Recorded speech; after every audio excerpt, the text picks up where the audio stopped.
This is your SST educator Ujjwala पुंज और आज बच्चों हम इस सेशन में आ गए हैं जहां पर हम लोग डेवलपमेंट चैप्टर को 15 मिनट के अंदर एक समराइज्ड फॉर्म में कंप्लीट करने वाले हैं। क्या क्या इस चैप्टर के अंदर है, क्या क्या कंसेप्ट्स है, क्या क्या चीजें हैं, सब कुछ आपको इस 15 मिनट के अंदर समझ में आने वाला है। तो जल्दी से आगे चलते हैं और समझते हैं डेवलपमेंट को। देखिए बच्चों, सबसे पहले बात करते हैं हम लोग डेवलपमेंट की, वो भी इंडिविजुअल डेवलपमेंट की, कि एक इंसान के हिसाब से डेवलपमेंट क्या होती है। तो वहां पर हर अलग इंडिविजुअल के हिसाब से डेवलपमेंटल गोल अलग हो सकता है। डिफरेंट पीपल डिफरेंट गोल्स की हम यहाँ पे बात करते हैं और उसी के साथ कभी कभी ऐसा भी होता है कि जो एक इंसान के लिए डेवलपमेंट है वो दूसरे के लिए डिस्ट्रक्शन का एक तरीके से डिस्ट्रक्शन भी बन सकती है। जैसे कि डैम वाला एग्जांपल हम देखते हैं कि कुछ लोगों के लिए हो सकता है कि डैम उनको बिजली और पानी प्रोवाइड कर रहा है तो उनके लिए वो चीज डेवलपमेंट है, बट जिन लोगों का घर बार जा रहा है, जिन ट्राइबल लोगों का घर बार छीना जा रहा है, जिनको डिस्प्लेस करा जा रहा है, उनके लिए वही चीज डिस्ट्रक्टिव भी हो सकती है। उसी के साथ अगर हम आगे चलते हैं तो development is not only about money. ये नहीं है कि हर कोई ज्यादा पैसे की ही मांग कर रहा है डेवलपमेंट के नाम पे, बल्कि पैसे के साथ साथ कुछ लोगों के लिए डेवलपमेंट का मतलब होता है बहुत सी नॉन मटेरियल चीजों के लिए भी, जैसे कि रिस्पेक्ट, सिक्योरिटी, फ्रीडम, इक्वालिटी। ये सारी चीजें भी कहीं ना कहीं डेवलपमेंट में प्रायोरिटी ले लेती हैं rather than income for some people. तो when people look at development, people look at a mix of goals. जैसे किसी भी एक औरत के लिए अगर उसे काम पे जाना है तो पैसा इंपॉर्टेंट है, बट उसके लिए उससे भी ज्यादा इंपॉर्टेंट हो गया एक सेफ एंड सिक्योर इन्वायरमेंट। उसी के साथ अगर हम आगे चले तो यहाँ पर हम इसको सम अप करते हैं। इंडिविजुअल डेवलपमेंट में डिफरेंट पीपल डिफरेंट गोल्स हैं। कभी कभी कोई जो एक चीज के लिए डेवलपमेंट, मतलब एक इंसान के लिए जो चीज डेवलपमेंट है वो दूसरे के लिए डिस्ट्रक्टिव भी हो सकती है। एंड जब लोग डेवलपमेंट की बात करते हैं then they look at a mix of goals. Obviously कुछ मटेरियल गोल्स हैं यानी कि इनकम, मनी, लेकिन कुछ नॉन मटेरियल गोल्स भी हैं जैसे कि आपकी रिस्पेक्ट, फ्रीडम एक्सेट्रा। उसी के बाद नेक्स्ट आता है आपकी नेशनल डेवलपमेंट यानी कि देश की डेवलपमेंट। यहां पर भी वही सेम कंसेप्ट है कि जो लोग अलग अलग हैं उनका नोशन देश की डेवलपमेंट को लेकर भी अलग हो सकता है। किसी के लिए हो सकता है गरीबी का कम होना डेवलपमेंट हो, किसी के लिए हो सकता है कि लिटरेसी रेट का 100% हो जाना डेवलपमेंट हो, किसी के लिए शॉपिंग मॉल्स का बनना, किसी के लिए सड़कों का बनना। अलग अलग सिनेरियो हो सकता है आपकी देश की डेवलपमेंट को लेकर। और कभी कभी ये जो डेवलपमेंटल गोल्स हैं ये भी कंफ्लिक्टिंग हो सकते हैं, यानी कि जो एक के लिए डेवलपमेंटल गोल है वो दूसरे के लिए घातक। वही सेम चीज, वही डैम वाला एग्जांपल यहां पर भी आप ले सकते हो कि देश के लिए डेवलपमेंट कुछ लोगों को लगता है कि डैम के बनने से होगी, वहीं पे कुछ लोगों को ऐसा लगता है कि ये तो गलत है और इससे जो है बहुत से लोगों का घर बार छिन जाएगा। तो वो कंफ्लिक्टिंग डेवलपमेंटल गोल हो गया। अलॉन्ग विद दैट बच्चों, अब बात आती है कि हम जब अलग अलग देशों को ऐसा बोलते हैं कि कोई देश डेवलप्ड है, कोई अंडर डेवलप्ड है, तो क्यों बोलते हैं ऐसा, और कंट्रीज को कंपेयर कैसे करा जाता है। तो ऑब्वियसली इनकम को एक बहुत ही इंपॉर्टेंट क्राइटेरिया माना जाता है जब भी कंट्रीज को कंपेयर करा जाएगा उसके लिए। लेकिन कौन सी इनकम को हम यहाँ पर कंसिडर करेंगे? ऑब्वियसली हम लोग जो है टोटल इनकम को तो ले नहीं सकते, क्योंकि टोटल इनकम हमको पॉपुलेशन के बारे में तो कुछ बताता नहीं है। इस वजह से टोटल इनकम की जगह पर हम कंसिडर करते हैं एवरेज इनकम को। और एवरेज इनकम कैसे कैलकुलेट करी जाती है? एवरेज इनकम को कैलकुलेट करा जाता है total income divided by the population. ठीक है, तो यहां पर आप लोग देख रहे हो total income divided by population is the average income. और उसके बाद बात ये आती है कि एवरेज इनकम भी एक कंप्लीटली परफेक्ट चीज नहीं है कंपैरिजन के लिए, बिकॉज बहुत सी दिक्कतें एवरेज इनकम में होती हैं। इस एग्जांपल के थ्रू अगर आप देखें, दोनों ही कंट्रीज के अंदर एवरेज इनकम बराबर है, लेकिन फिर भी लेवल ऑफ डेवलपमेंट इनका सेम नहीं है, क्योंकि एक कंट्री के अंदर इनकम इक्वली डिस्ट्रीब्यूटेड है और दूसरी कंट्री में एक बहुत ज्यादा डिस्पैरिटी जो है अमीर और गरीबों के बीच में वो हमको दिखती है। तो एवरेज इनकम की अगर मैं खामियों की बात करूं कि कौन कौन सी लिमिटेशंस एवरेज इनकम प्रेजेंट करती है, तो वो है कि एक तो एवरेज इनकम हमें डिस्ट्रीब्यूशन ऑफ इनकम के बारे में नहीं बताती, जो डिस्पैरिटी चल रही होती है, difference between rich and the poor, उसके बारे में कुछ नहीं बताती है। और उसी के साथ जो दूसरा इंपॉर्टेंट क्राइटेरिया होता है जैसे कि हेल्थ, एजुकेशन, इन सभी चीजों को एवरेज इनकम नजरअंदाज कर देती है जब हम सिर्फ इनकम के बेसिस पे कंपैरिजन कर रहे होते हैं। लेकिन फिर भी वर्ल्ड बैंक को चैन नहीं आ रहा है, और बच्चों जो हमारा वर्ल्ड बैंक है वो यहां पर इसी क्राइटेरिया को यूज करके कंट्रीज के बीच में कंपैरिजन करता है। यानी कि world bank world development report निकालता है जहां पर वो जो है अलग अलग दुनिया भर की जो कंट्रीज हैं उनको सिर्फ उनकी पर कैपिटा इनकम के बेसिस पे क्लासिफाई कर देता है कि कोई कंट्री हाई इनकम है, कोई अपर मिडिल है, कोई लोअर मिडिल है, कोई लो इनकम कंट्री है। तो इंडिया जो है बच्चों, इंडिया डेफिनेटली एक लोअर मिडिल इनकम कंट्री में आती है, क्योंकि हमारी यूएस डॉलर 6700 पर एनम की एवरेज इनकम पाई जाती है, तो हम लोअर मिडिल लेवल में आ जाते हैं। इसी के साथ अब जब देश की डेवलपमेंट की बात हो रही है तो यहां पर भी अगर आप सिर्फ इनकम को ही कंसिडर कर लोगे तो वो चीज सही नहीं है ना। देश के अंदर बच्चों और भी बहुत सी चीजें होती है जिन पे आपको ध्यान देना है कि वहां के लोग क्या पढ़े लिखे हैं कि नहीं है, वहां के लोगों को क्या जो स्वास्थ्य सेवाएं मिल रही हैं, हेल्थ केयर फैसिलिटीज मिल रही हैं, क्या वो सही मिल रही हैं कि नहीं मिल रही। तो उन्हीं सब चीजों की हम यहाँ पे बात कर रहे हैं। जैसे कि सिक्योरिटी, रिस्पेक्ट फॉर अदर्स की हमने बात करी थी कि इंडिविजुअल गोल्स में भी जब डेवलपमेंटल गोल्स की हम बात करते हैं तो वहां पर इनकम से भी इंपॉर्टेंट कभी कभी सिक्योरिटी, रिस्पेक्ट, फ्रीडम, ये सारी चीजें होती हैं। सिमिलरली उसी तरीके से जब एक देश की डेवलपमेंट की भी बात होती है तो वहां पर इनकम से भी ज्यादा जरूरी कुछ एस्पेक्ट्स होते हैं, जो कि वही बात है बच्चों, जैसे infant mortality rate, literacy rate, net attendance ratio की हमने बात करी। तो ये सारे वो क्राइटेरियाज है जिससे कि हम हेल्थ और एजुकेशनल स्टेटस को एनालाइज कर सकते हैं। इस एग्जाम्पल के थ्रू जरा समझते हैं। तो हरियाणा, केरला और बिहार का एग्जाम्पल है। हरियाणा की although per capita income Kerala और बिहार से ज्यादा है, लेकिन जब हम infant mortality rate, literacy rate और नेट अटेंडेंस रेशियो को देखें तो हर चीज में बाजी मार रहा है केरला, जहां पे सबसे कम बच्चे मर रहे हैं, सबसे ज्यादा लोग पढ़ लिख रहे हैं और सबसे ज्यादा लोग स्कूल अटेंड कर रहे हैं।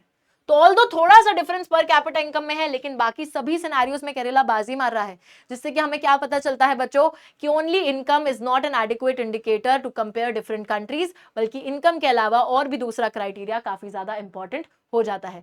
वर्ल्ड बैंक अपनी वर्ल्ड डेवलपमेंट रिपोर्ट में सिर्फ एवरेज इनकम के बेसिस पे कंपैरिजन करता था, लेकिन यहां पर आती है यूनाइटेड नेशंस डेवलपमेंट प्रोग्राम, जो कि बच्चों यूएनडीपी है, और यूएनडीपी ह्यूमन डेवलपमेंट रिपोर्ट निकालती है, और इस ह्यूमन डेवलपमेंट रिपोर्ट में यूएनडीपी जो है कंपैरिजन करती है ऑन 3 बेसिस। इनकम तो है ही है, पर कैपिटा इनकम है, लेकिन पर कैपिटा इनकम के साथ ही साथ हेल्थ स्टेटस और एजुकेशनल लेवल्स को भी वो कंसिडर करके यहां पर डेवलपमेंट कर रही है। आगे अगर हम देखते हैं यूएनडीपी और वर्ल्ड बैंक के बीच का डिफरेंस, यूएनडीपी निकालता है human development report, world bank निकालता है world development report. UNDP compare करता है पर कैपिटा इनकम, एजुकेशनल और हेल्थ लेवल्स पे, और जो हमारा वर्ल्ड बैंक है वो सिर्फ कंपेयर कर लेता है पर कैपिटा इनकम के बेसिस पे। यूएनडीपी का क्राइटेरिया नॉन मटेरियल चीजों पर बेस्ड है, जहां पर नॉन मटेरियल और मटेरियल है ना, तो इनकम भी है लेकिन उसी के साथ एजुकेशनल और हेल्थ लेवल्स भी हैं। बट जो वर्ल्ड बैंक का क्राइटेरिया है ये सिर्फ और सिर्फ मटेरियल क्राइटेरिया है, क्योंकि यहाँ पे सिर्फ इनकम को कंसिडर करके कंपैरिजन किया जा रहा है। आगे अगर हम देखते हैं बच्चों ह्यूमन डेवलपमेंट इंडेक्स को देखते हैं, जहां पर जो हमारी साउथ एशियन कंट्रीज हैं उनको जो है उनकी ह्यूमन डेवलपमेंट रैंक क्या है वो बताया गया है। तो हर चीज में श्रीलंका थोड़ा टॉप मार रही है, चाहे वो लाइफ एक्सपेक्टेंसी की बात हो, लिटरेसी रेट की बात हो, ह्यूमन डेवलपमेंट इंडेक्स में भी सबसे बढ़िया जो है रैंकिंग पे वही आ रही है। नेशनल इनकम में भी सबसे बढ़िया जो है रैंकिंग पे श्रीलंका ही आ रही है। उसी के साथ एक और इंडिकेटर है जो आपका हेल्थ इंडिकेटर है, which is body mass index, यानी कि बीएमआई। बीएमआई को कैलकुलेट बहुत सिंपल है करना, वेट लो केजीज में, उसके बाद उसको डिवाइड कर दो हाइट लो मीटर्स में, उसका स्क्वायर करके, ठीक है। तो वेट अपॉन हाइट का स्क्वायर, इससे आपको क्या मिलता है, बीएमआई मिलता है। अगर ये बीएमआई आपका 18.5 से लेके 25 के बीच में है तो आप परफेक्टली सही हो, मतलब आपका वेट और हाइट बिल्कुल सही है। लेकिन अगर 18.5 से कम आपका वेट मतलब ये जो चीज है आती है, अगर 18.5 देखो यहाँ पे लिख देते हैं, 18.5 से लेके 25 के बीच में आ रही है तो यू आर परफेक्टली हेल्दी। 25 से ऊपर आ रहे हो तो आप ओवरवेट हो, और 18.5 से नीचे आ रहे हो तो आप अंडर नरिश्ड हो, that means you need more nourishment. Okay, तो ये भी एक हेल्थ इंडिकेटर है। उसी के साथ बच्चों अब बात आती है पब्लिक फैसिलिटीज की, यानी कि वो सारी की सारी सुविधाएं जो कि सरकार आपको प्रोवाइड करती है। सरकार का एक बहुत अहम रोल बनता है एक देश के अंदर डेवलपमेंट लाने का, और लोगों को जो बेसिक फैसिलिटीज है वो एक सब्सिडाइज रेट पे प्रोवाइड करने का, चाहे वो फैसिलिटी हो हेल्थ केयर फैसिलिटी, चाहे वो फैसिलिटी हो एजुकेशनल फैसिलिटी। तो सिंपल सी चीज है, money in your pocket can not buy all the goods and services that you need to live well. Money जो है ऑल्दो आपको सारी मटेरियल चीजें दिलवा देगा, आपको घर खरीदना है, गाड़ी खरीदने है, हर चीज आप पैसे से खरीद सकते हो, लेकिन एक pollution free environment, unadulterated medicine, उसी के साथ एक तरीके से infection from diseases, sorry prevention from infectious diseases, ये सारी चीजें आप पैसे से नहीं खरीद सकते। ठीक है बच्चों, तो इनकम एक कंप्लीटली एडिक्वेट इंडिकेटर नहीं है मटेरियल गुड्स और सर्विसेज का जो कि एक सिटीजन यूज कर सके। बहुत सी इंपॉर्टेंट चीजों को प्रोवाइड करने के लिए चीपेस्ट तरीका वही है कि इनको कलेक्टिवली प्रोवाइड करा जाए, और सरकार वही चीज करेगी। केरला के अंदर एक लो इन्फेंट मोर्टेलिटी रेट या फिर एक हाई एजुकेशनल लेवल क्यों देखा जाता है, क्योंकि वहां पे सरकार ने एक अच्छा हेल्थ इंफ्रास्ट्रक्चर बना के रखा है, वहां पे सरकार ने एजुकेशनल और हेल्थ फैसिलिटीज जो है वो ज्यादा प्रोवाइड करके रखी हैं, तभी वहां पर एक बेहतर स्थिति देखने को मिलती है। उसी के साथ कुछ स्टेट्स में पीडीएस सिस्टम बहुत अच्छे से काम कर रहा है, दैट मींस वहां के लोगों का न्यूट्रिशनल लेवल बढ़िया है। क्यों? क्योंकि बच्चों वहां पर जो सरकार है वो सरकार अपनी राशन शॉप्स के थ्रू लोगों को सब्सिडाइज रेट्स पे बहुत कम दामों पर अनाज वगैरह दे रही है, जिससे कि लोग खाने को अफोर्ड कर पा रहे हैं और 2 वक्त की रोटी खा पा रहे हैं, उनका न्यूट्रिशनल लेवल बेहतर हो रहा है। ठीक है, तो सरकार का ये रोल बनता है इन फैसिलिटीज को प्रोवाइड करके डेवलपमेंट देश में लाने का। ओके उसी के साथ आगे चलते हैं और लास्ट टॉपिक पर आते हैं which is sustainability of development. तो यहाँ पे बच्चों एक बड़ी सिंपल सी बात बोली गई है, सपोज कोई भी कंट्री डेवलप्ड है, ठीक है, उसको अपनी इसी डेवलपमेंट के लेवल को या तो इंक्रीज करना होगा या फिर उसको मेंटेन करके रखना होगा। बट साइंटिस्ट ने ये वार्निंग दे दी है कि second half of 20th century से ही क्या हमने देखा है कि जो प्रेजेंट टाइप और प्रेजेंट लेवल ऑफ डेवलपमेंट है वो बहुत ही ज्यादा सस्टेनेबल नहीं है। मतलब जिस हिसाब से आप डेवलपमेंट कर रहे हो ना, इसको आप ज्यादा टाइम तक सस्टेन नहीं कर पाओगे। What is sustainable development, question यही आता है। सस्टेनेबल डेवलपमेंट होती है इस तरीके से डेवलपमेंट को करना कि प्रेजेंट जनरेशन भी अपनी डेवलपमेंटल नीड्स को पूरा कर पाए, मतलब जो अभी जो पीढ़ी है वो भी अपनी डेवलपमेंटल नीड्स पूरी कर पाए, और जो फ्यूचर जनरेशन है यानी कि जो आगे आने वाली पीढ़ी है उसकी डेवलपमेंटल नीड्स भी कॉम्प्रोमाइज नहीं होनी चाहिए। ठीक है, तो इन चीजों का ख्याल रखना है। नाउ हम लोग देखते हैं बच्चों, यहाँ पे कुछ रिसोर्सेज की बात करते हैं। सबसे पहले let's talk about ground water. हम सभी को पता है कि जो ग्राउंड वाटर है वो एक रेन्यूएबल रिसोर्स है, वाटर साइकिल के थ्रू रिप्लेनिश होता जाता है, but still despite it being a renewable resource 1/3 जो हमारी कंट्री का है वो इसको ओवर यूज कर रहा है, जरूरत से ज्यादा इस्तेमाल कर रहा है। ग्राउंड वाटर ओवर यूज सबसे ज्यादा पाया जाता है एग्रीकल्चरली प्रॉस्परस रीजन में, जहां पर खेती बाड़ी बहुत ज्यादा होती है, जहां पे हार्ड रॉक प्लेटू एरियाज है, कोस्टल एरियाज है या फिर अर्बन सेटलमेंट्स है, तो वहां पे सबसे ज्यादा ग्राउंड वाटर ओवर यूज आपको देखने को मिलता है। ऑल्दो ग्राउंड वाटर एक रेन्यूएबल रिसोर्स है, but still what we find is कि हम जरूरत से ज्यादा यूज कर रहे हैं, इतना वो रिप्लेनिश नहीं हो रहा है, उसको उससे ज्यादा यूज कर रहे हैं, जिसकी वजह से वाटर स्कार्सिटी क्रिएट होती है, पानी की कमी क्रिएट होती है। अलॉन्ग विद दैट बच्चों हम एक और चीज देखते हैं, क्रूड ऑयल की बात करते हैं। क्रूड ऑयल है तेल, तेल एक नॉन रेन्यूएबल रिसोर्स है, सबसे ज्यादा मिडिल ईस्ट में इसके रिजर्व्स पाए जाते हैं, बट वो भी सिर्फ अगले 78 ईयर्स तक ही चलेंगे। यूएसए के अंदर कम रिजर्व्स हैं, 12 साल तक चलेंगे, वर्ल्ड में तो बस इतने ही हैं जो 53 ईयर्स तक चलेंगे। अब इंडिया जैसे जो देश है ये क्रूड ऑयल पे बच्चों निर्भर रहते हैं कि इंपोर्ट होकर आएगा, दूसरे देश से आएगा, हम इसको यूज करेंगे, ठीक है, तो हम इंपोर्ट कराने पे विश्वास रखते हैं क्योंकि खुद के पास हमारा कोई स्टॉक नहीं होता। अब ये जो चीज है, अगर इंपोर्ट तो हम करा लेंगे, बट अगर रिजर्व क्योंकि उतना ही लिमिटेड है, वो कम होता गया ऑयल, तो प्राइस बढ़ता जाएगा, जो कि सबके लिए एक बर्डन है। साथ ही में यूएसए जैसी जो कंट्रीज है जिनके पास खुद के रिजर्व्स कम है, तो वो क्या करती हैं, वो दूसरे देशों को एक्सप्लॉइट करने की कोशिश करती है, वहां पर मिलिट्री के थ्रू या किसी के थ्रू, कि किसी तरीके से वो वहां पर कब्जा करें और ऑयल एक्सट्रैक्ट कर लें। ठीक है, तो ये सारी चीजें होती हैं बच्चों, और इन सब चीजों से हमें क्या पता चलता है कि कहीं ना कहीं चाहे कोई रेन्यूएबल रिसोर्स हो या नॉन रेन्यूएबल हो, हम सभी को जरूरत से ज्यादा यूज कर रहे हैं, प्लानिंग के साथ यूज नहीं कर रहे, जिसकी वजह से हम ज्यादा टाइम तक उसके साथ सस्टेन नहीं कर पाएंगे और ये रिसोर्सेज खत्म हो जाएंगे।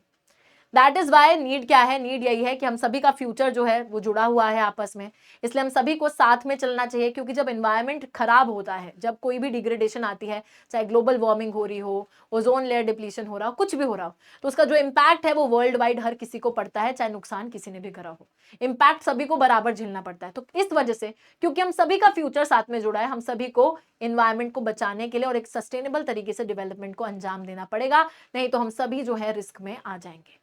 आई होप ये चैप्टर आप लोगों को समझ में आ गया होगा। अगर एक क्विक रिवीजन की मैं बात करूं तो हमने इस चैप्टर में सबसे पहले इंडिविजुअल डेवलपमेंट के बारे में पढ़ा है, जहां पर हमने ये देखा कि हर किसी के हिसाब से डेवलपमेंट अलग होती है, what may be development for one may not be development for the other, कभी कभी कंफ्लिक्टिंग डेवलपमेंटल गोल्स भी होते हैं, और उसी के साथ when people look at development they look at a mix of goals, income को भी देखते हैं और उसके अलावा बहुत से नॉन मटेरियल क्राइटेरिया को भी देखा जाता है। Same is the case with national development, national development में भी सेम ही चीज होती है, अलग अलग लोगों के हिसाब से अलग अलग नोशन ऑफ डेवलपमेंट है, और उसी के साथ हम लोग ये भी देखते हैं बच्चों कि जो एक के लिए डेवलपमेंट है वो दूसरे के लिए कंफ्लिक्टिंग डेवलपमेंटल गोल हो सकता है देश को लेकर भी।